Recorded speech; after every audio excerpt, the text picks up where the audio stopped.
Iran क्यों Bahrain में अमेरिकी फौजी अड्डे पर हर दिन हमले कर रहा है? अमेरिका यहां से जवाबी कार्रवाई क्यों नहीं कर रहा? और ये अड्डा इजराइल की लाइफलाइन कैसे है? आइए समझते हैं। बहरीन में अमेरिकी बहरिया का 5वां बेड़ा महज एक फौजी छावनी नहीं, बल्कि ये मिडिल ईस्ट का वॉर रूम है, जहां से पूरे इलाके की तकदीर के फैसले किए जाते हैं। ये अड्डा पाकिस्तान समेत लगभग 21 मुल्कों की समुद्री हदूद और फजाई निगरानी करता है। ईरान के डॉक्टर फवाद इज्जदी के मुताबिक ये अड्डा मिडिल ईस्ट में अमेरिकी इस्तेमार का मरकज है। यहाँ से होने वाले फैसले अरब मुल्कों की खुदमुख्तारी को कुचलते हैं। अमेरिका में फलस्तीनी नस्ल के अब्दुल बारी के मुताबिक ये अड्डा इजराइल का फ्रंट लाइन डिफेंस है।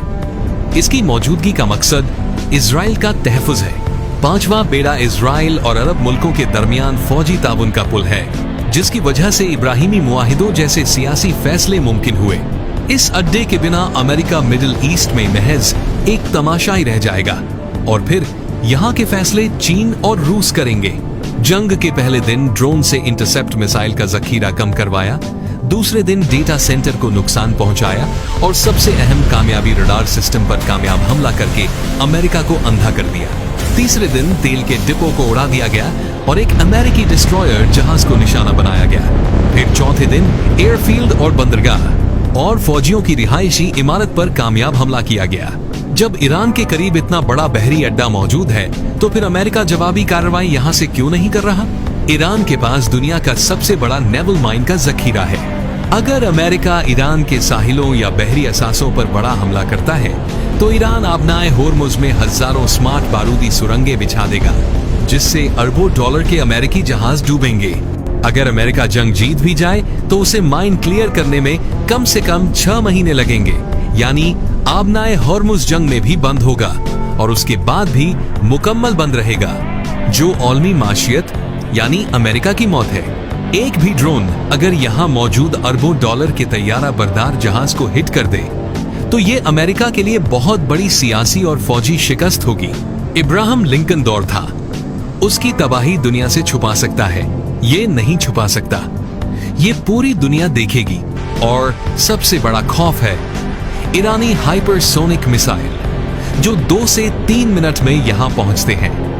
उन्हें रोकना अमेरिका के लिए नामुमकिन होगा जब एक साथ हमला होगा। एक तो अरबों डॉलर का नुकसान, दूसरा फौजी अड्डा खत, तीसरा अगर यहां से हमला हुआ यानी बहरीन की सरजमीन इस्तेमाल की गई, तो बहरीन के लिए कितने खुर्रम शहर 4 क्लस्टर बमों वाले मिसाइल काफी होंगे, जो सिर्फ एक मिसाइल 7 वर्ग किलोमीटर इलाके के लिए काफी है। इस सवाल का जवाब आप पर छोड़ देते हैं। ईरान ने यह साबित कर दिया कि अमेरिका का नाकाबिले तस्खीर 5वां बेड़ा खुद महफूज नहीं, तो अब अमेरिका अरब मुल्कों को तहफूज नहीं दे सकता। यहाँ का रडार सिस्टम, जासूसी के ड्रोन ईरान के हर एक कदम पर नजर रखते हैं। ईरान से जो भी मिसाइल और ड्रोन इजराइल की तरफ जाता है, ये अड्डा उन्हें फौरन इत्तला करता है और इंटेलिजेंस फराहम करता है। इसीलिए ईरान ने इसके रडार सिस्टम पर कामयाब हमला किया है।